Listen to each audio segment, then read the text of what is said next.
artificial intelligence should be scared of us because we're gonna beat it. This is a sequel, by the way, to my video last week because that did really well. So let's play a little catch up. If you haven't seen that video, here's the basic overview. AI doesn't care about us. AI does not need to be tangible, and AI is very smart. So why kill AI? AI will put and has put millions and soon to be billions of human lives and human well-beings in jeopardy. That's not good. Not Jeopardy the game show, Jeopardy like gonna die. And everyone thinks AI is gonna turn evil. So we're probably gonna burn them like witches because that's not a good slate. And Sam Altman wants to fucking make it a part of every single facet of our lives. People don't want that. People want to be free. People want to be vibrant, joyous, etc. Why it would kill us?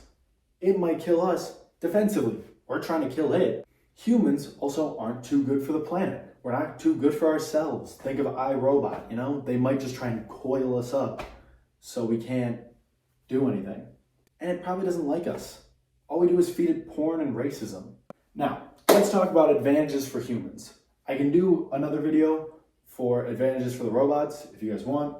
But for now, we're just doing advantages of humans.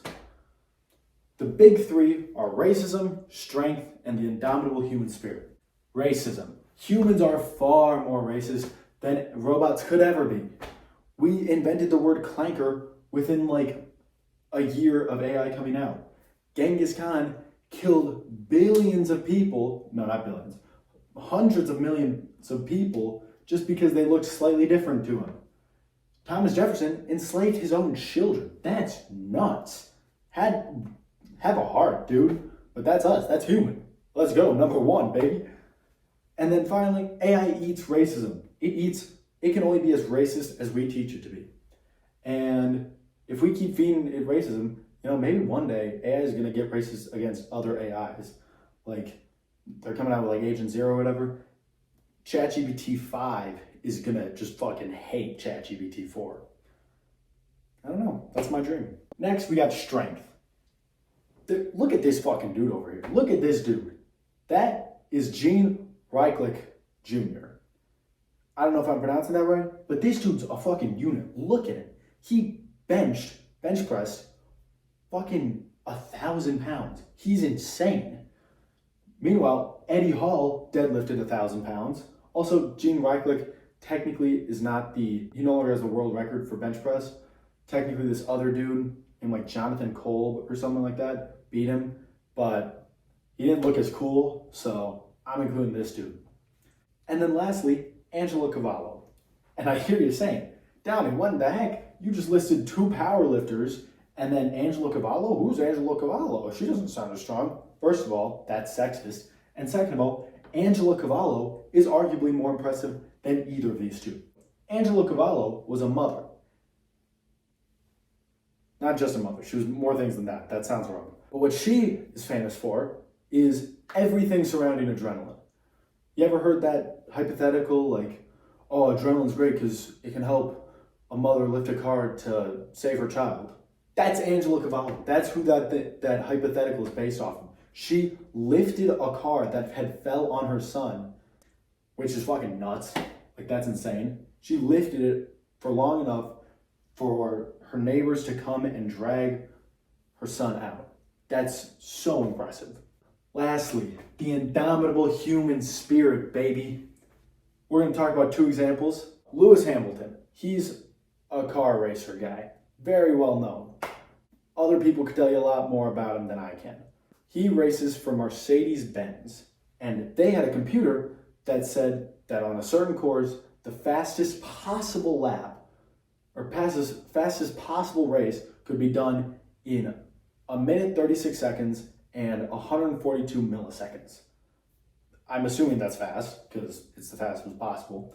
Well, Lewis said, hang on a minute, AI. Hang on a minute, Mr. Supercomputer. You didn't count in on the fact that I'm a dog. And he was able to complete it in 1 minute 36 seconds and 15 milliseconds. That's ridiculous. That's insane. He beat a computer. Now, Julian Kepke is, in my opinion, one of the most impressive people to ever exist.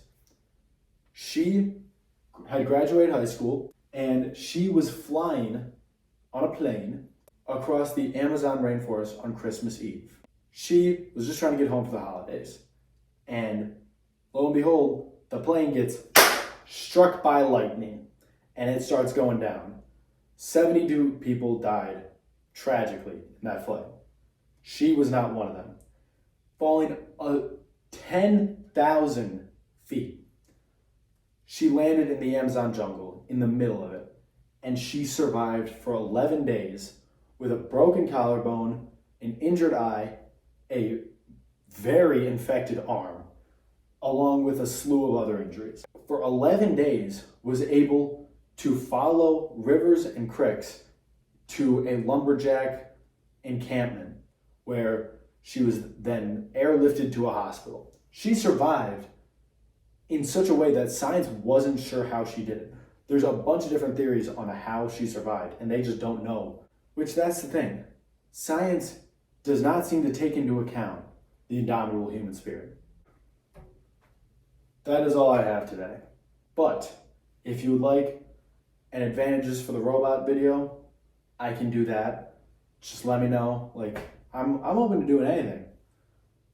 I like doing these presentation style videos. They're a lot easier for me. And yeah, they're very fun.